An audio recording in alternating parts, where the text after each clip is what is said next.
Buenas, mi nombre es Irina, creadora de Iriri Studio, una marca de papelería para almas creativas, y también de Vivir de mi Hobby, que es un programa donde ayudo a muchas personas a emprender como lo hice yo hace 8 años. En el vídeo de hoy quiero contarte toda mi historia de marca, que también es mi historia de vida. De hecho, quiero remontarme un poquito antes, porque realmente pienso que no puedes entender cómo llegué a donde llegué y qué importante es muchas cosas del proceso sin entender cómo era yo antes. Lo hago para dos cosas: uno, para que me conozcas un poquito más, y otra, para que veas que quizás hoy sí que somos personas diferentes, porque sí considero que el emprendimiento me ha cambiado muchísimo, pero para que veas que yo partí de una persona que puede ser perfectamente tú, con los mismos miedos que tú y con la misma personalidad que tú, ¿no? Porque parece que a veces tenemos cosas como de serie que no podemos cambiar, y quiero que veas en mi ejemplo que no es verdad, que casi nada de lo que tú crees que te define de verdad, y que todo eso lo puedes cambiar si el motor, si el propósito es realmente fuerte, como en mi caso fue montar Iriri Studio. Así que voy a contarte un poco mi vida y mi emprendimiento, que obviamente está totalmente ligado, pero quiero remontarme a mis principios más primarios, como es la infancia. Yo de pequeña era una niña muy buena, siempre fui muy buena, muy dormilona, no molestaba, no, me entretenía sola, soy hija única. Ahora mismo tengo 34 años, cumplo 35 años este año, para que entres en el contexto de qué generación, a qué generación pertenezco, ¿no? Y soy de esa generación en la que me crió mucho mis abuelos, y siempre estaba en casa de mis abuelos. Bueno, mis padres trabajaban mucho, ya esa generación trabajaba tanto el padre como la madre, por lo menos en mi casa, y los veía poco por las noches y los fines de semana, pero durante toda la semana pues me criaron bastante mis abuelos y estaba mucho en casa de mis abuelos. Tuve la suerte de que cuando era más pequeña mi tía estaba ahí, mi tía, que también es una persona bastante creativa y demás. Yo creo que en algo me influyó también su presencia, ¿no? Porque todavía vivía en casa de mis abuelos, pero cuando yo era pequeña pues ya pues se casó, se independizó, ¿no? Lo de siempre, y pues ya hice vida sola. Entonces yo tuve muchos momentos de aburrimiento, porque al ser hija única no tenía primos.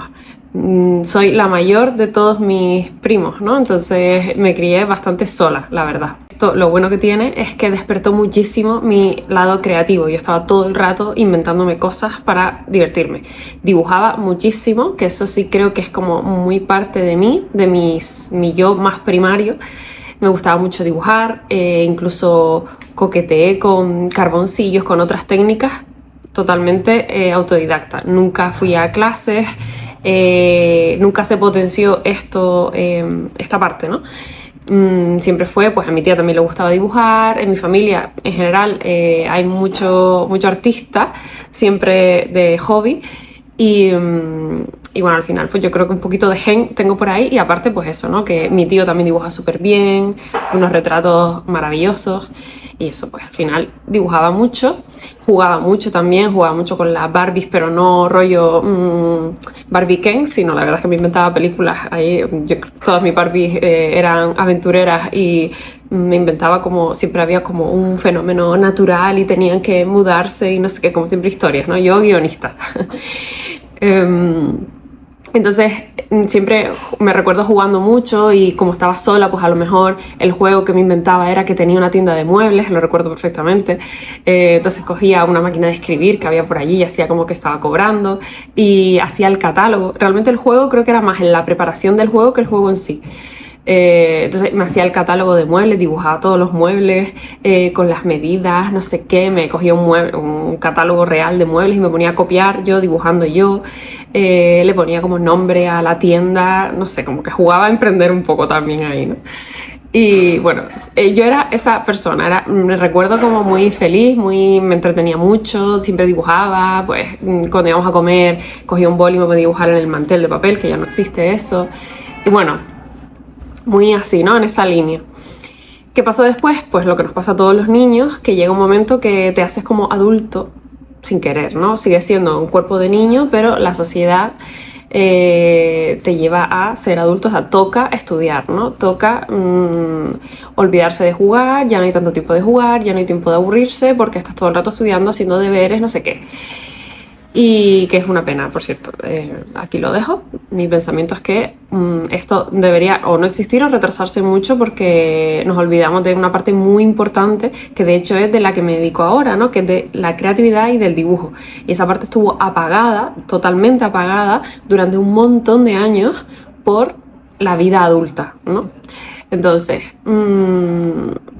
¿cómo era yo de pequeña en personalidad? Yo era una persona súper tímida, o sea, me llamaban la mudita del edificio porque no saludaba a los vecinos, no hablaba nada, me llevaron a terapia a ver qué me pasaba y nada, la conclusión fue que no me interesaba hablar con ellos y por eso no hablaba, no tenía ningún problema, sino simplemente era decisión que a mí pues no me aportaban y no les hablaba, un poco mal educada creo yo, pero bueno, los niños, ¿no? Y le llegué a enseñar la lengua a algún vecino de, oye, ¿te comió la lengua el gato? Y le enseñé la lengua. Así. Pero por otro lado, eso, muy tímida, con la gente de mi círculo más cercano no, pero con el resto, y el resto no te hablo de, es que incluso familiares, ¿sabes? Si no era de mi círculo súper cercano, yo era muy tímida, lo pasaba muy mal en los cumpleaños, me obligaban a ir a cumpleaños de, yo qué sé, de mi prima, que la amo y que ahora es parte fundamental de mi vida, y siempre lo fue. Y yo iba a sus cumpleaños llorando, o sea, no quería jugar a nada, menos si había un juego que era exponerse, ¿no? Recuerdo perfectamente un cumpleaños de ella, que había que ponerse las manos atrás, ir caminando y cuando llegara a coger algo con la boca, no me acuerdo si era una manzana o algo era con la boca, y volver, o este típico de que te pones una cuchara con el huevo, pues a mí me aterraba, primero, que la gente me mirara, segundo, hacerlo mal, y tercero, que la gente perdiera por mi culpa, ¿no? Entonces, eran cosas a las que yo no quería enfrentarme, o sea, yo me quería esconder, prefería no ir y saber que a lo mejor me estaba perdiendo un rato divertido, pero prefería no ir, con tal de no enfrentarme a esas situaciones de exposición, ¿no? Y creo que la exposición era el problema todo el rato en el colegio igual. Yo a lo mejor me sabía la respuesta del profesor, el profesor preguntaba, yo sabía la respuesta y jamás en mi vida levantaba la mano. O sea, yo no levantaba la mano. Si sabía la respuesta, yo no levantaba la mano. Si me preguntaban, yo la respondía, pero yo nunca era voluntaria, o sea, no. Y eso que yo estuve compartiendo clase con gente durante 15 años, no, 15 no, pero 12 sí. O sea, yo entré con 4 y salí con 16. O sea, con 12 años fácilmente con la misma gente. O sea, que para tener confianza, pero me daba mucha vergüenza. Entonces, la vergüenza ha sido un componente muy heavy en mí, tanto que yo pensaba que era parte de mí. O sea, yo me definía como una persona vergonzosa y me costaba mucho relacionarme, todavía me cuesta. Hacer amigas, o sea, a mí no me sale espontáneo ser súper sociable y hablar y tal, necesito como un mínimo de ver que la otra persona me quiere incluir en la conversación, no me sale a mí incluirme sola en la conversación.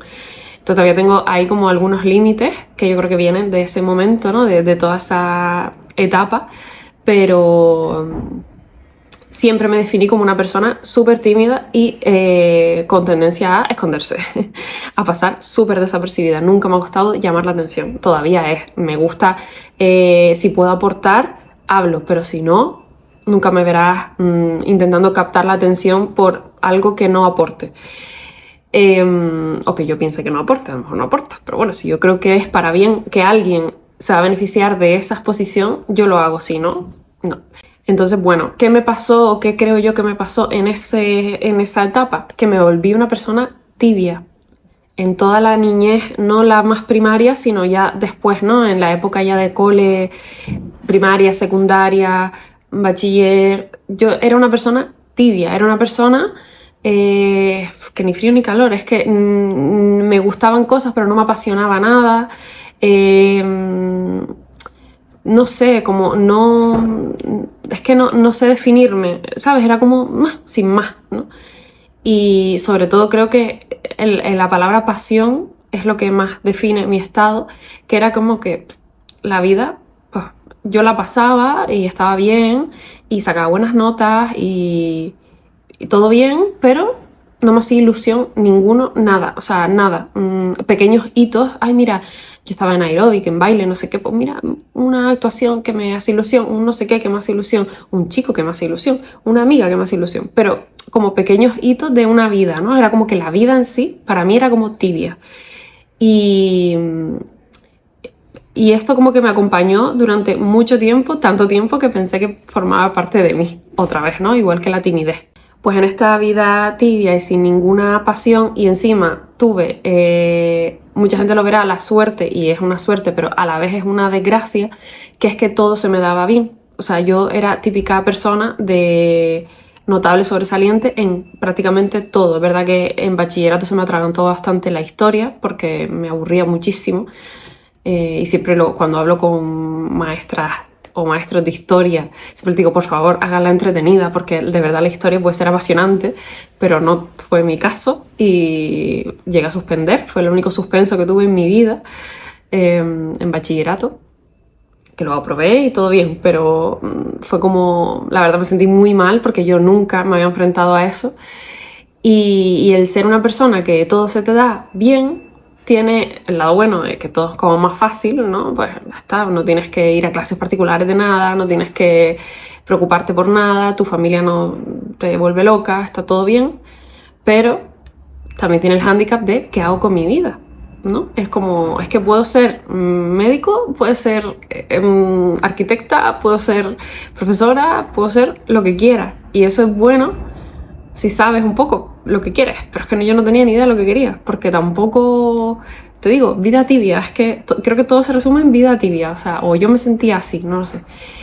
Entonces, vamos, que me plantaron delante el papel de la inscripción de la PAU, que era en ese momento el examen para acceder a la universidad, y yo ahí mismo decidí lo que quería hacer, porque me obligaron en ese momento, tenía que poner algo. Y entonces pensé que se me da bien, que es lo que más me gusta de lo que se me da bien. Y al final pues dije mates, dibujo técnico, arquitectura. Y entré fácil y hice la carrera fácil, obviamente fácil dentro de lo complejo que es arquitectura. Arquitectura es una carrera complicada, sobre todo por el sobreesfuerzo que requiere de uno, ¿no? De muchas amanecidas, de trabajar hasta... o sea, trabajar mucho, muy por encima de las posibilidades humanas. Esto también se debería revisar. No como algo de lo dejé para el último momento, sino desde el principio, organizándote bien, te pegabas una amanecida mínimo por semana, años de vida ahí perdidos. y bueno, yo me di cuenta súper pronto de que esa no era mi carrera. O sea, me di cuenta pues en segundo. Terminando segundo fue como, es que no quiero ser arquitecta, no quiero ser arquitecta. Pero nunca lo dejé, nunca lo dejé. Primero porque pensé, bueno, ya he hecho 2 años. Son 5 de mentira, son 6 en realidad. Podría haberlo dejado perfectamente, hubiera sido muy sabio dejarlo en ese momento. Pero bueno, yo creo que más que eso era porque enfrentarme a decepcionar de repente, ¿no? Porque yo era hija única, la mayor de mis primos, era ejemplo de mi familia por esa parte, ¿no? La primera persona que iba a la universidad de mi familia. Había como muchas expectativas puestas en mí sin decírmelo. A mí jamás nadie me ha presionado para nada, pero se capta, ¿no? Entonces yo creo que aunque yo no era consciente en ese momento, ahora mirando atrás cuando lo veo, que ahí hay mucha carga, ¿no? O sea, veo una mochila ahí de no quiero decepcionar, cómo voy a enfrentarme yo a dejar una carrera, si yo soy niña de sobresalientes y niña ejemplo, cómo yo voy a hacer esto, ¿no? ¿Cómo le voy a hacer esto a mis padres? ¿Cómo voy a enfrentarme a esta conversación? Encima, tampoco era una conversación de es que quiero dejar arquitectura porque quiero hacer otra cosa, es que no tengo ni idea de lo que quiero. Pero tampoco me puse a investigar nada. O sea, era autómata, total. Era tan autómata yo en todo este vida tibia, desde pequeña hasta toda la carrera y después también. Era iba tan en automático que llegué a perder a mis amigas del colegio, porque que ahora por fin, o sea, agradecida que las recupere, pero yo no tenía tiempo en arquitectura, no tenía tiempo. y estaba consumiéndome en una carrera que no me gustaba y yo lo sabía que no me gustaba. Entonces, suena absurdo, pero es que iba en automático, entonces yo no me paraba a replantearme, oye, que estás dejando de hacer todos los planes, porque no es que me bajara de un plan o de otro, es que yo no iba a nada ya, encima me ponía malísima cada vez que me daban vacaciones, o sea, era tanto el estrés y tanta la carga que me daban vacaciones de carnavales malas, con fiebre y con placas en la garganta, siempre. Navidad, mala. Verano, mala. Todo, siempre mala. Claro, mis amigas ya se pensaban que era una excusa, que no era verdad. En ese momento no había videollamadas ni nada. Entonces, todo mal, ¿no? Todo mal. Me estaba cargando mi vida por una carrera que no me gustaba. Y es que yo lo sabía y no era capaz, no tenía las herramientas. Posiblemente también la madurez interviene ahí, pero yo creo que era más como vivir en automático, de verdad. O sea, tenía el piloto puesto y iba así por la vida. O sea, yo ni me planteaba nada, sabía que no me gustaba, lo verbalicé alguna vez, pero era como, bueno, como un sentimiento más de los que tengo en mi vida y seguía, ¿no? Como si no fuera importante. Bueno, llegué a verbalizar incluso que yo era una persona conformista, cosa que ahora es todo lo contrario. O sea, ahora no me puedo alejar más de esa palabra, ¿no? Pero en ese momento lo llegué a verbalizar como algo, es que yo soy conformista. Si yo con un sueldito y definí mi vida, que ahora lo miro y me da tanta pena esa persona que digo, madre mía, ¿cómo puede cambiar una persona? Así que nada, bueno, termino la carrera, en medio me voy de Erasmus, me lo paso muy bien, o sea, vida tibia pero feliz. Yo no era infeliz, yo era feliz, lo que yo conocía como feliz. O sea, ahora lo comparo y no, pero yo en ese momento no estaba mal. Pero vida tibia, o sea, cero pasiones. Todo sí, bueno, vale. Así era yo, ¿vale? Un poco indiferente a la vida. Me gradúo y justo me regalan una cosa de scrapbooking, justo al graduarme, ¿vale? O sea, poco después, en mi cumpleaños sería, no me acuerdo. Pero sé que ya estaba graduada y fue al poquito de graduarme. No sé ni siquiera si estaba trabajando ya.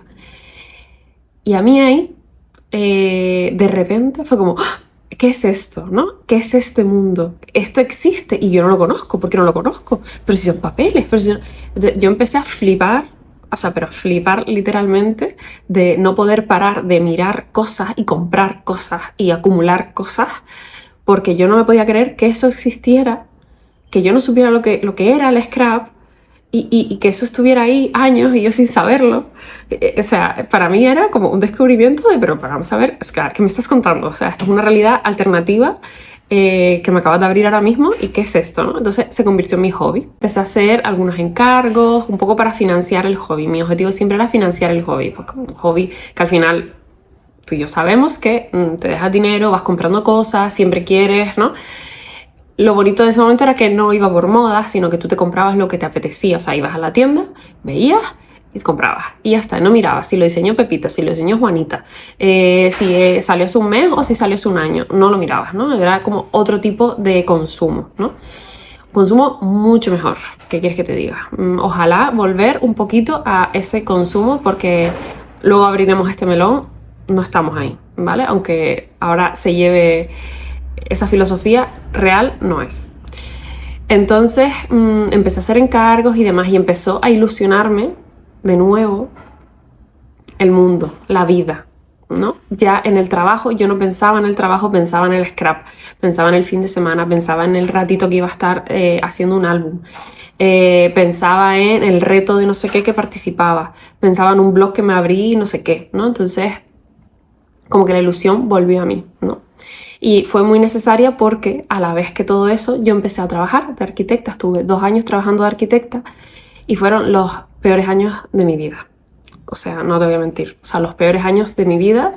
Al principio no tanto, porque estaba como un poco tanteando, ¿no? Pero fueron unos años muy malos. Tenía un equipo, yo era la única mujer en el estudio donde yo estuve, en un estudio pequeñito. Tenía un compañero que era una maravilla, o sea, muy contenta del compañero que tuve. Tuve un jefe, tenía 2 jefes, uno maravilloso, que era como mi ejemplo a seguir. O sea, creo que es el mejor arquitecto que yo he visto en mi vida.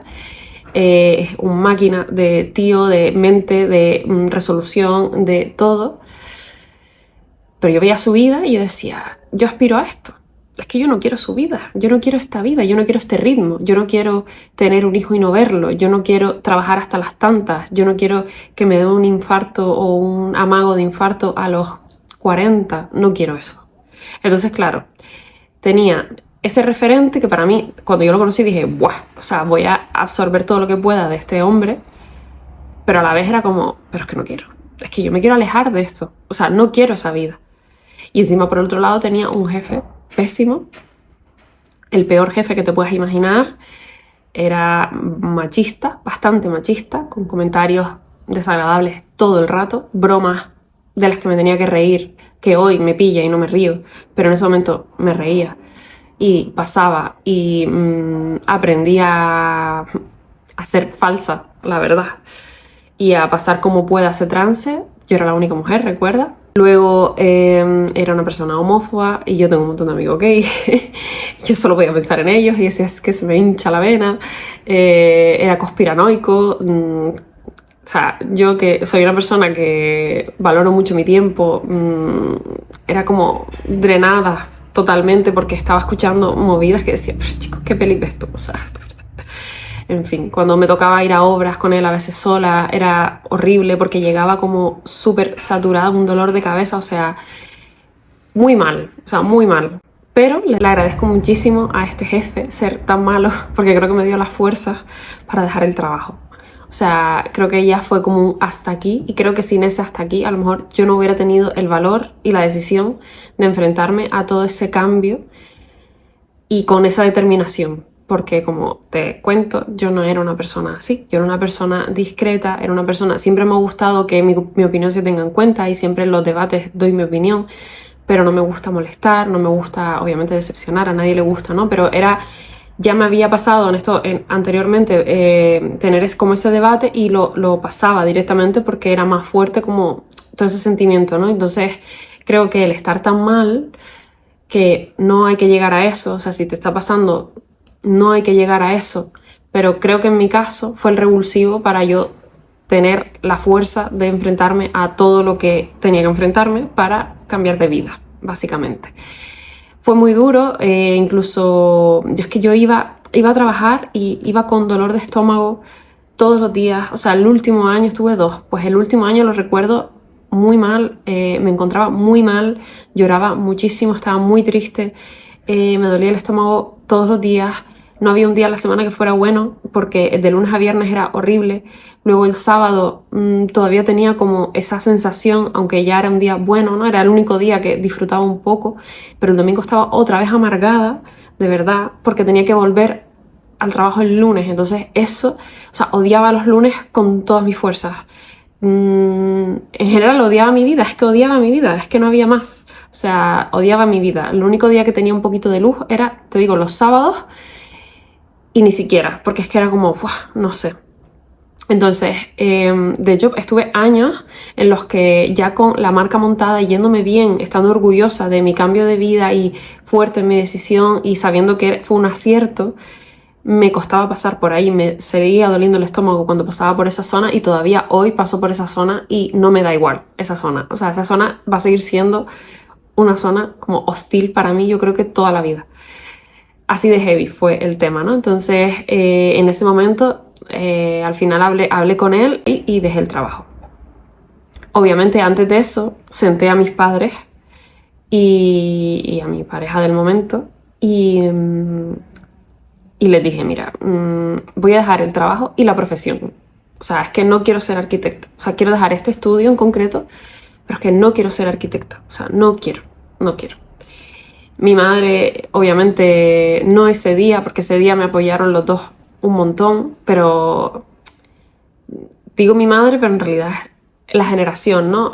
Nos llevan bastante a ser funcionarios, ¿no? Es como el culmen del éxito para la generación de mis padres. Creo que es ser funcionario, creo que mi generación también lo tiene un poco por herencia, ¿no? Y creo que porque a lo mejor lo que valoran es unas cosas que a mí no me aportan en este momento, ¿no? Aunque le he hecho ojitos y ya te contaré un poquito más adelante. Pero eso, es como que querían que me dijo varias veces que había una plaza en no sé dónde, que de arquitecta, que porque yo no era funcionaria, que porque no me lo preparaba, que podía entrar. Es que yo solo pensaba, es que esto que tú me estás vendiendo, que es toda la vida con el mismo trabajo, o sea, toda la vida, ya la vida solucionada porque tienes un trabajo para toda la vida, a mí me parecía una oferta horrible, ¿sabes? Yo no quería estar toda la vida en ese trabajo.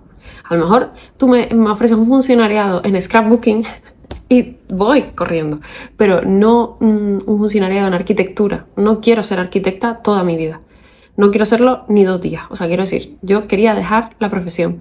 No me había gustado la profesión, no me gusta la obra. La carrera es preciosa, pero me gusta toda la parte de diseño, me gusta el final, digamos, el verlo ya hecho, me gusta el cómo ayudas a las familias, el cómo tu visión puede mejorar una vida, ¿no? Me gusta la estética, me gustan muchas cosas, pero no me gusta la obra. Entonces, inevitablemente, está ese factor ahí. Que de la arquitectura puedes hacer otras 1000 cosas, interiorismo, no sé qué, no sé cuánto. Sí, pero yo no estaba emocionada con eso. Y el scrap sí me emocionaba. De repente tenía una pasión, de repente mis ojos se iluminaban, de repente había color en mi vida y yo quería tirar para ese sitio. Y yo no sabía muy bien lo que quería hacer. Yo esa conversación no fue diciéndoles, quiero dejar esto para montar esto otro. Fue, quiero dejar este trabajo, quiero dejar la profesión y no sé qué hacer con mi vida. Esa fue la conversación, fue muy dura porque yo venía de niña buena, ejemplo, buenas notas, inteligente, ¿no? De todas esas características que no casan con esta actitud que yo estaba teniendo de romper con todo y ir hacia un sitio que no sé dónde me lleva. Pero tuve esa necesidad y por suerte, menos mal que mis padres me apoyaron en esa decisión, que no intentaron bajarme, que no intentaron boicotearme, que no intentaron hacerme cambiar de opinión, que no intentaron nada de eso, se fiaron de mi criterio y eso para mí fue magia, porque fue como, vale, ya está, o sea, me quité un peso de encima, que me emociono, me quité un peso de encima que tú no sabes, o sea, heavy. La mochila que yo me quité y la tiré para el carajo fue heavy, ese día. Ese es el paso del que más orgullosa estoy. Todo lo demás que ha venido es genial y estoy orgullosa de muchas versiones de mí y de muchas cosas que he hecho yo por el camino, pero ese momento de esto no y esto sí, o esto no y tiramos para esta dirección, no sé a dónde me va a llevar, y tener enfrentarme a esa decisión y esa conversación tan complicada, estoy tan orgullosa de esa persona porque yo no era esa persona. O sea, yo estaba poseída, creo. Quiero que entiendas que yo era una persona tibia, era una persona de perfil bastante bajo, era una persona tímida, era una persona de esconderse. ¿A dónde voy yo montando un emprendimiento en el que me tengo que exponer? Que yo sabía que me tenía que exponer, que vender es exponerse. Tener una tienda es salir a buscar clientes, o por lo menos eso es la teoría, ¿no? Entonces, yo estoy muy orgullosa de que me diera igual todo eso, todos los peros, y enfrentarme a esa decisión que fue tan determinante en todo lo que vino detrás, porque sin esa conversación y sin esa decisión y ese golpe en la mesa no hubiera venido todo lo que hay detrás. Posiblemente también mis padres me apoyaron porque yo también lo vendí con mi alma, ¿no? O sea, es que no puedo, es que no quiero, es que no soy feliz, es que poniendo todas las verdades sobre la mesa. Si yo lo hubiera enmascarado y hubiera bajado un punto de lo que yo estaba viviendo, a lo mejor me hubieran alentado a seguir, a cambiar de estudio, a buscar otra cosa, a intentar hablar con mis compañeros arquitectos, a ver si ellos tienen un hueco en su estudio, si me recomiendan en no sé dónde, ¿no? Me hubieran llevado a eso. Pero también yo fui firme con mi verdad. Expuse mi verdad. Simplemente era eso. No bajé un punto a la realidad, sino dije la realidad como es, cruda como era, porque ahí está también el punto, ¿no? Supe ver la mierda de vida que tenía, y es así, o sea, estaba viviendo una vida en la que yo no era feliz, que había construido yo, que yo tenía el poder de mantener o de cambiar, y que todo dependía de mi decisión, y esa era la verdad. Entonces, de esa persona yo estoy tan orgullosa, o sea, que todavía no había hecho yo el cambio personal, porque con el cambio profesional vino mi cambio personal, pero todavía no había sido y ya había cambiado. Es como que tú cuando naces te dan un timón, ¿no? Y tú estás así toda la vida, ¿no? Yo siento que yo fui así, o sea, siento que yo, el timón que me dieron cuando nací, no lo toqué. Y estuvo en automático toda la vida hasta ese momento. Y en ese momento hice, ¿no? Para allá. Y moví un poquito el rumbo y me trajo hasta aquí, ¿sabes? Pero es tan importante ese agarrar, es solo un segundo, o sea, es solo un movimiento dentro de un viaje, pero es tan importante porque te lleva a otro punto totalmente diferente, que es, creo que es mi mayor logro de mi vida, fue agarrar el timón y girar un poquito, un poquito. No era tanto, la verdad, o sea, era un giro heavy, porque tú te lo imaginas y es como, no, un volantazo, no tanto, la verdad, o sea, la vida te cambia, sí, pero realmente el movimiento fue simplemente un verbalizar, no soy feliz, no me gusta mi vida, quiero otra cosa. Ya está. Todo lo demás vino después, ¿no? El qué, vale, pues ¿qué hacemos, no? Y eso se dio en esa conversación.